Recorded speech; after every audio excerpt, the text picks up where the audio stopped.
Hello, Herr Klog here.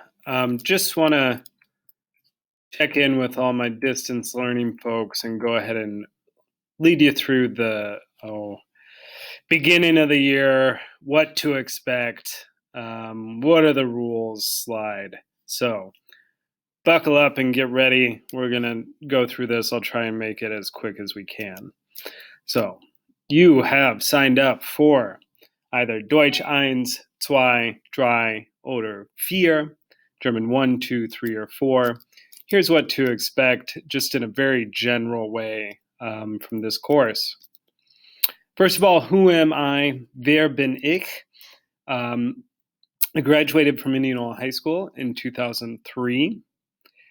So I was born in Des Moines. I grew up in Indianola. My parents still live here. After I graduated high school, I studied in southwestern Germany from 2003 to 2004. So there's a picture of the town I lived in called Breitenstein. And that's where I really learned German as well as I know it now. In 2004, I returned to the U.S. and enrolled at Cornell College. While there, I studied German as well as international relations.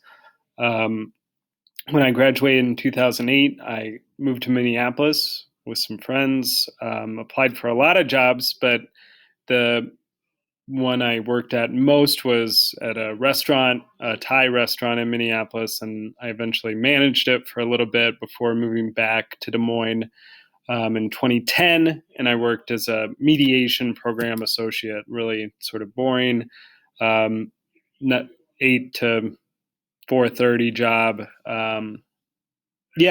That's when I decided to head back to school. In 2011, I started at Simpson College, pursuing my master's degree in teaching.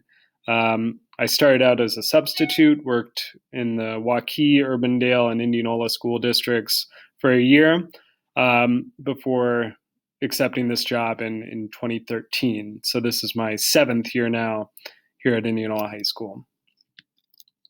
I like to cook. I like to eat. I like to go out to eat, try new restaurants. I especially like Asian food. Here's a bowl of pho. If you've never had it, you need to try it as soon as possible. It's a Vietnamese noodle soup. You'll love it. My favorite sport to watch and play is soccer. I follow the United States men's national team pretty closely. I also like college football a whole lot. I'm a Hawkeye fan. My wife is a Cubs fan, so I follow them as well. I've been a fan of the Washington football team since I was about 7 years old, but that's probably the one I follow the least. So I like to watch movies. I've seen a lot of good films, both good and bad. I am active on social media. Follow me at Herr Klog on Twitter. I'm also on Reddit and Facebook and just online quite a bit. I like to travel when possible. One of the big things I missed out on last summer was going to Europe, but we'll be able to travel again eventually. I have a garden that I like to tend, and I like to forage. I like to go out in the woods, look for wild mushrooms like morels or oyster mushrooms, that sort of thing. It's good to be outside, and I spend a lot of time with my family. Here's my kids. I have 2 twin boys. They are not identical. They just turned 3. This is Gus, and that's Toby. They are very different kids, but I've really enjoyed spending a lot of time with them. Meine Katze, sie heißt Ziggy. So there she is, being lazy. Let's talk about learning. So your focus here is to learn something. Grades are often a focus as a high school student, but if you're doing the learning, the grades will come easily. If you're not doing the learning, achieving the grade will be difficult. And that's by design. I feel like that needs to be our number one focus. We're here to learn and grow, even if it's just a little bit. It's been proven that a meaningful and rigorous education is the single greatest determiner of future health and prosperity. There are successful people who didn't get a very good high school education or didn't get one hardly at all. But those people tend to be especially talented or hardworking. Wealth, health, and prosperity don't really happen by chance. You're going to have to work for it, and working hard at the high school level, and if you go on to other educational levels, you're still going to have to work hard for that. It is shown to make you live longer and be richer. Please give it a thought. I will always try and only assign meaningful work. I take that pretty seriously. If you feel like we're doing something that isn't meaningful, you can let me know. I try and evaluate what we're doing often to see if we should be. Not everything we do in class will be graded. A lot of what we do will be practice. If you don't do it, you're not going to succeed on the stuff that is graded and when it counts. A lot of your grades will come from things where I ask you to write. Tell me how you feel about this. And that's going to be tough to do if you haven't been doing the practice leading up to it. I won't grade anything you haven't been expected to have learned. There's not a lot of meaningless points. There will be some early on in the year, maybe as we get back in the swing of things, but really don't rely on padding. So be mindful if I say this is graded, this is worth points, even if it's only a couple, please take that seriously.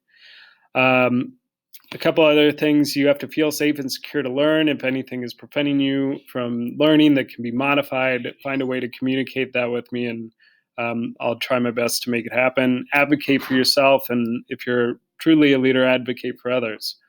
I try very hard not to treat this like a jail situation, like you are my prisoner. Please don't treat me like your prison guard. I don't like that type of learning relationship at all. Please think for yourself. Think critically. You are not a robot. You are free to make mistakes. Have a growth mindset. So let's talk a little bit about what that means. Someone with a growth mindset goes into a challenge knowing that they can learn and grow from it. They seek challenge. I will try and tell you when you are trying, when you are exerting effort, rather than telling you how smart you are. If you already know how to speak German, or if this is easy for you, you are not challenging yourself. So, your effort and your attitude are going to determine how well you do in this room, rather than just your ability when you walk in. Please do some more looking into growth mindset. Google it. There's a lot out there. There's a lot of good videos to watch. I do take it fairly seriously. There's some more info that I won't read out loud, but if you want to pause the video and look through those, by all means, go for it. So what will you do in this room? We use a learning style called comprehensible input. It's been something we've been working on all throughout the foreign language department. We try and use what you can comprehend plus a tiny bit extra. We try and use authentic resources, and we try and measure your proficiency. I'll talk more about proficiency, but basically it's what you can do to communicate. Early, I'm expecting you to use words. A little later on, I'll expect you to use phrases or words and phrases. Later, we'll work on sentences, and then it won't be for a while until you can communicate in paragraph length about any given information. So let's set our expectations pretty low that we are trying first and foremost to learn some words to communicate. Best way to study for a quiz or a test is to review your study guides, also to practice vocabulary regularly. Successful German students are studying their vocabulary outside of class at least once or twice a week. It doesn't have to be for very long, and it doesn't have to be very in-depth, but it is required to stay caught up. Conjugamos, Duolingo, Edpuzzles, these are all helpful and useful, and I'll show you those later on in the course. We work on lessons. We do daily work out of our book. We do watch and listen type activities where you either watch a video or look at a picture and listen to me talk about it. We'll do mini orals, which are short speaking activities with a partner or a small group. You'll take quizzes. You'll take tests. I call pretty much everything a quiz, though, so you don't get freaked out. You will often have one project a unit, and that you will do very little homework. If that's something you're into, I'm sorry, we just don't have a lot of outside of class homework. You will be graded. 10% of your grade is going to be on cultural awareness, 10% from your formative assessments. That's like our daily work, the build-up sort of stuff, and 80% of your grade will come from quizzes, tests, projects, mini orals, or short writing assignments. I'll try and show you what that looks like more and more as we go along. Formative assessments aren't a huge chunk of your grade, but if you don't do them, you will not be prepared for your summative assessments. So please, even just try. Get it. Formative assessments usually will not be graded on accuracy, but more on effort. So do try them. We'll talk about what cultural awareness is here soon. Semester grades are broken up into quarters, 42.5%, 42.5%, and then 15% is the semester test. We'll get into that more later on. Please try and do your redos and retakes promptly. You will not be allowed to take the next level or semester if you receive a failing grade. Okay, so if you have an AFIT semester, that's it. You will find another elective. So German 2, you have to pass German 1, and so on. Here's a question. How many credits of German do you need to graduate IHS? Anybody?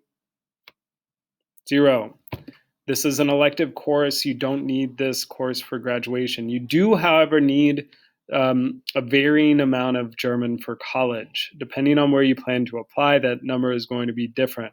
For example, University of Iowa wants you to have 4 years of foreign language by the time you graduate University of Iowa. If you do it all at Indianola, you don't have to do any there. If you do 1 year, you have to do 3 more years. So be mindful of what your future goals are when you start to figure those out. That'll help you decide how much or how many years of German you want to take. Taking 4 sets you up for the least amount of foreign language at the next level, or you can take upper level courses if it's something you excel at. Let's see. We'll go through the rules at a later date. There are 12. I had to add a couple and modify a few for a new situation. And then there should be a video talk where I go through and introduce myself a little bit more with pictures that you can find on your PowerSchool page. So, thanks for sticking with me. Tschüss und danke.